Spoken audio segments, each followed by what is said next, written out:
तुपाची बाकरवडी एकदम खास, कारण चवीला भारी आणि पाम ऑइल अजिबात नाही. ब्रेकनंतर बुलेटिनमध्ये आपल्या सगळ्यांचं पुन्हा एकदा स्वागत. काही महत्त्वाच्या बातम्यांचे वेगवान आणि सविस्तर अपडेट्स घेऊया. भोंदू खरातच्या एसआयटी चौकशीत महत्त्वाच्या मुद्द्यांवर तपास सुरू आहे. अशोक खरातचे आर्थिक व्यवहारातील भागीदार सध्या एसआयटीच्या रडारवर आहेत. खरातच्या आर्थिक व्यवहारात मोठमोठे बांधकाम व्यावसायिक सहभागी असल्याचा संशय तपास यंत्रणेला आहे. त्यामुळे नाशिकसह अहिल्यानगरमधील विकासक आणि बांधकाम व्यावसायिकांची एसआयटीकडून चौकशी केली जाणार आहे. भोंदू खरात भक्तांकडून श्रद्धेच्या नावाखाली लाखो रुपये उकळत असल्याची माहिती समोर आली आहे. सध्या खरात चौथ्या गुन्ह्यात 18 एप्रिलपर्यंत पोलीस कोठडीत आहेत.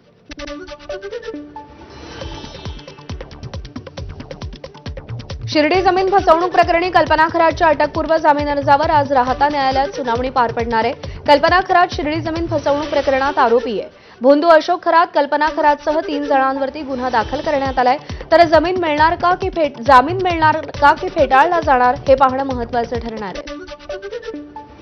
नेस्को म्युझिक कॉन्सर्ट दरम्यान ड्रग्सच्या ओव्हरडोसनं झालेल्या मृत्यू प्रकरणी मोठी अपडेट समोर येतेय. या प्रकरणातल्या आणखी एका आरोपीला अटक करण्यात आली आहे. दरम्यान आता अटक करण्यात आलेल्या आरोपींची संख्या 7 वर गेली आहे. रात्रभर करण्यात आलेल्या चौकशीत आरोपीचा सहभाग निष्पन्न झाल्यानंतर अटक करण्यात आली आहे. आतापर्यंत आयोजकांसह इव्हेंट ऑर्गनायझर तसंच तरुणांचे मित्र आणि ड्रग्स पेडलरला अटक करण्यात आलेली आहे.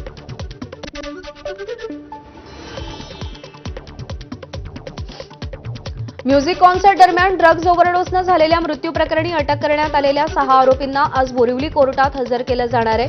त्यांच्या वाढीव कोठडीची मागणी करताना पोलीस कोणती खुलासे करतात हे पाहणं महत्त्वाचं असेल. या प्रकरणी आणखी एका आरोपीला ताब्यात घेण्यात आलं असून त्याला अटक करण्यात आल्यास त्याला देखील आजच कोर्टात हजर केलं जाणार आहे. नेस्को म्युझिक कॉन्सर्टमध्ये सहभागी झालेल्यांची मानसोपचार तज्ज्ञांकडे धाव. या कथित म्युझिक कॉन्सर्टमध्ये घडलेल्या प्रकारानं विचलित झाल्याची तज्ज्ञांकडे तक्रार. घाबरलेल्या रेव्हर्सवर मानसोपचार तज्ज्ञांचा सल्ला घेण्याची वेळ. या सगळ्यातून सुखरूप बाहेर काढण्याची तज्ज्ञांना गळ घातली. पोलिसांचा ससेमिरा मागे लागण्याच्या भीतीतूनही अनेकांची मानसोपचार तज्ज्ञांकडे धाव. ऐन परीक्षांची वेळ, त्यात घरच्यांना काय उत्तरं द्यायची अशा द्विधा मनस्थितीत अनेक रेव्हर्सना मानसोपचार तज्ज्ञांची मदत घ्यावी लागते. परतवाडा येथील तरुणींचं लैंगिक शोषण करून त्याचं चित्रीकरण सोशल मीडियात व्हायरल केल्याच्या प्रकरणानं संपूर्ण जिल्हा हादरून गेलाय. या प्रकरणाची व्याप्ती आणि गांभीर्य लक्षात घेता अमरावती ग्रामीण पोलीस अधीक्षक विशाल आनंद यांनी तातडीनं एसआयटीची स्थापना केली आहे. शुभम कुमार सहाय्यक पोलीस अधीक्षक तथा उपविभागीय पोलीस अधिकारी अचलपूर यांच्या नेतृत्वात 10 पोलीस अधिकारी आणि 36 अंमलदारांचं विशेष तपास पथक अत्यंत जलद गतीनं या प्रकरणाचा तपास करणार आहे. आता या प्रकरणात अन्य बाबीही समोर येण्याची शक्यता आहे. अमरावतीच्या परतवाडामधील मुलींचं लैंगिक शोषण करून व्हिडिओ व्हायरल केल्याप्रकरणी आता आरोपीच्या घरावरती थेट बुलडोझर ॲक्शन घेण्यात आली आहे. आरोपी अयान अहमदच्या घरावर अचलपूर नगरपालिकेनं हातोडा चालवलाय. आरोपीच्या घरावरचा काही भाग अतिक्रमित असल्यानं कारवाई करणार असल्याचं नगरपालिकेनं सांगितलंय. त्यानुसार आरोपीच्या घरावरती बुलडोझर चालवण्यात आला. अमरावतीच्या परतवाड्यामध्ये घडलेला प्रकार अतिशय निंदनीय आहे. मुस्लिम समाज म्हणून आम्ही या घटनेचा निषेध करतो. या प्रकरणातल्या आरोपीला कठोर शिक्षा द्या अशी मागणी मुस्लिम समाजानं केलेली आहे. यानी हिंदू मुस्लिम एंगल की तरफ नहीं ले जाना चाहिए. सबसे गलत बात होगी अगर कोई हमारा बड़ा जो लीडर है जो भी है अगर उसको इस तरफ ले जाता है तो वो उसकी गंदी हरकत मानी जाएगी, जो कि ऐसा कुछ नहीं है. इसमें हर धर्म से बच्चियां हैं जो कि हमारी बच्चियां हैं, जिनके साथ में ऐसा नहीं होना चाहिए. और ये जो आरोपी जो पकड़ा गया है इसके साथ में कड़ी से कड़ी कार्रवाई इसके ऊपर होना चाहिए. किसी तरह की कोई भी रहम इसके ऊपर नहीं होना चाहिए. और इसके साथ में अगर कोई भी जुड़ा हुआ होगा, अगर कड़ी अगर कुछ जुड़ी भी होंगी, अगर कोई रैकेट होगा या जो भी होगा, तो एसआईटी के थ्रू इसकी जांच होनी चाहिए. हमें ना तो हिंदू करना है ना मुस्लिम करना है.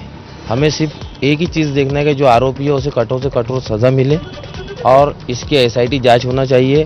ज़िले भर में जितने भी हमारे भाई बंधु विविध संगठन पक्ष सभी लोग एक ही लाइन पे काम कर रहे हैं कि कठोर से कठोर इस लड़के को सज़ा होना चाहिए. ये घटना में जो भी बच्चियां पे जो उत्पीड़न हुआ वो बच्चियां सब हमारी बच्चियां हैं, चाहे वो कोई भी जाति की रहे कोई भी धर्म की रहे. अभी अल्पसंख्यक आयोग के पहरे खान साहब का इंटरव्यू आया कि उसमें 8 बच्चियाँ मुस्लिम समाज की है, तो ऐसा बच्ची कोई भी समाज की है, बच्ची सब हमारी है, उनको न्याय मिलना चाहिए, प्रशासन ने कड़ी से कड़ी कार्रवाई करना चाहिए। परतवाडा लैंगिक अत्याचार प्रकरणी विविध राजकीय आणि सामाजिक सर्वसामान्य महिला चांगल्याच आक्रमक झाल्यात। या सगळ्या महिलांना परतवाडा प्रकरणी काय वाटतं, त्यांची काय मागणी आहे, आमच्या प्रतिनिधींनी जाणून घेतलंय, पाहूया।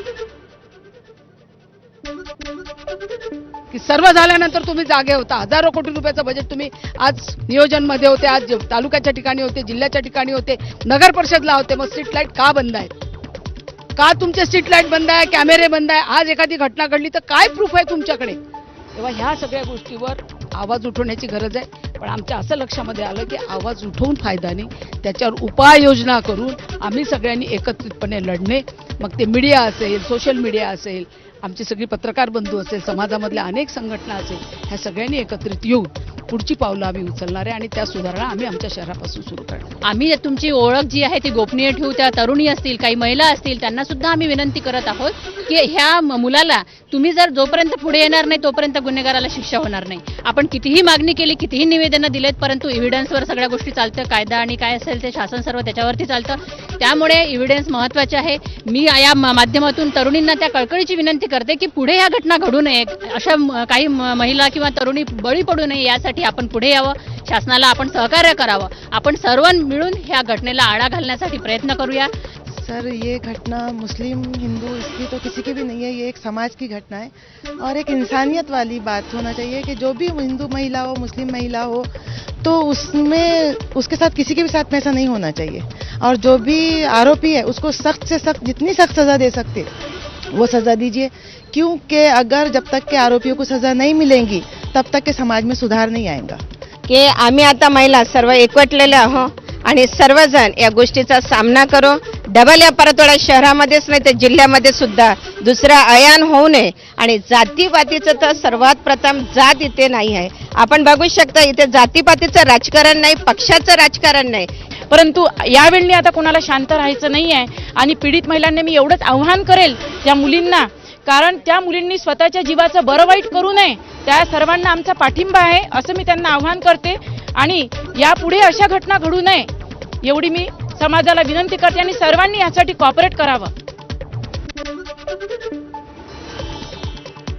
अमरावतीच्या परतवाडा इथे अल्पसंख्याक समाजातील मुलींचं लैंगिक शोषण करून त्यांचे व्हिडिओ व्हायरल झालेले आहेत। या घटनेची अल्पसंख्याक आयोगानं दखल घेतली असून त्या अनुषंगानं आयोगाच्या वतीनं नागपूर जिल्हा बाल संरक्षण अधिकारी आणि विशेष कार्यकारी अधिकारी म्हणून मुश्ताक पठाण हे अमरावती, अचलपूर आणि परतवाडा या ठिकाणी दौऱ्यासाठी येणार आहेत।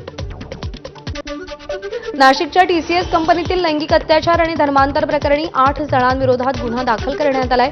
या प्रकरणी 7 जणांना अटक केली असून मुख्य सूत्रधार असलेली निदा खान मात्र गेल्या 20 दिवसांपासून फरार आहे। कंपनीमध्ये मॅनेजर आणि टीम लीडर म्हणून निदा खान काम बघत होती।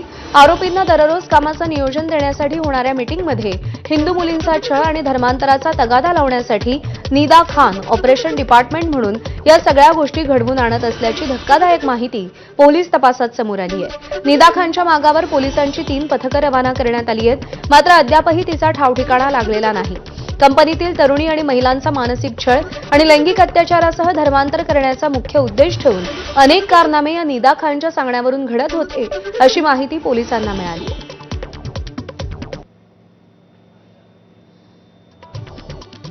तर निदा खान कोण आहे? 26 वर्षीय निदा खान ही कंपनीत काम करणाऱ्या मुलींची टार्गेट टीम लीडर म्हणून काम करत होती।